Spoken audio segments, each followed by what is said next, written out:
Hello दोस्तों, नमस्ते। आज हम लोग शैक्षिक प्रबंधन एवं प्रशासन के विषय के जो कि डीएलएड 4 सेमेस्टर में है। आज उसके कुछ हम लोग प्रीवियस क्वेश्चन पेपर को हल करेंगे।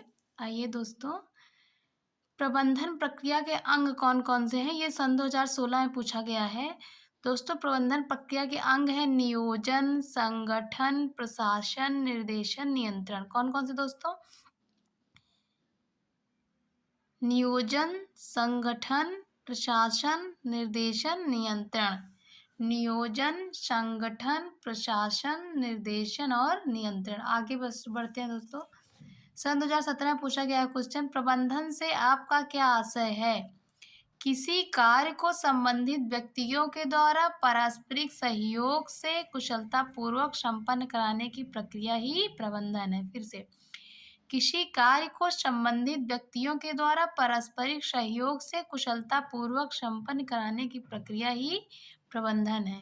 आगे बढ़ते हैं दोस्तों हम लोग देखेंगे ये जो मानवीय प्रबंधन के प्रमुख घटक बताइए। क्वेश्चन पूछा गया है सन 2017 में।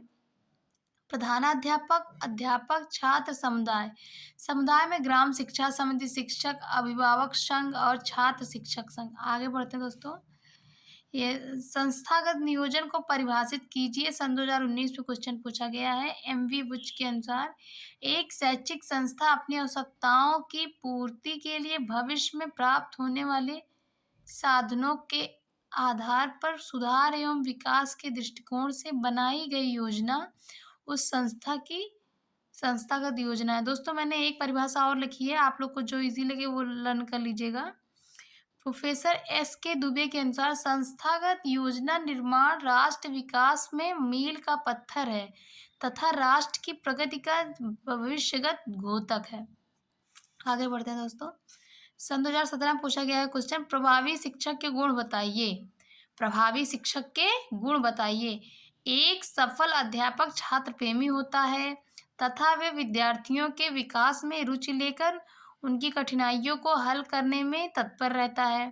अध्यापक का व्यक्तित्व प्रभावी होना चाहिए। अध्यापक शारीरिक एवं मानसिक रूप से स्वस्थ एवं चरित्रवान होना चाहिए। आगे बढ़ते हैं दोस्तों हम लोग। अध्यापक में कल्पना शक्ति तथा सृजनात्मकता होनी चाहिए। प्रभावी अध्यापक के अंदर समायोजन की क्षमता होनी चाहिए।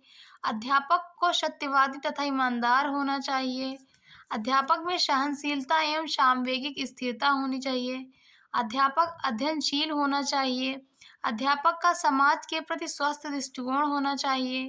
अध्यापक को मनोविज्ञान का व्यवहारिक ज्ञान होना चाहिए। दोस्तों, मैंने इसमें कई सारे पॉइंट लिखे हैं, आप लोग को जो इजी लगे 4-5 याद कर लीजिएगा, ठीक है। आगे बढ़ती हूँ दोस्तों। सार्वभौमिकरण का अर्थ स्पष्ट कीजिए, जो कि सन 2016 में पूछा गया है। सार्वभौमिकरण से तात्पर्य 6 से 14 वर्ष तक के सभी बालकों को शिक्षा उपलब्ध कराना है। फिर से दोस्तों, सार्वभौमिकरण से तात्पर्य 6 से 14 वर्ष के सभी बालकों को शिक्षा उपलब्ध कराना है।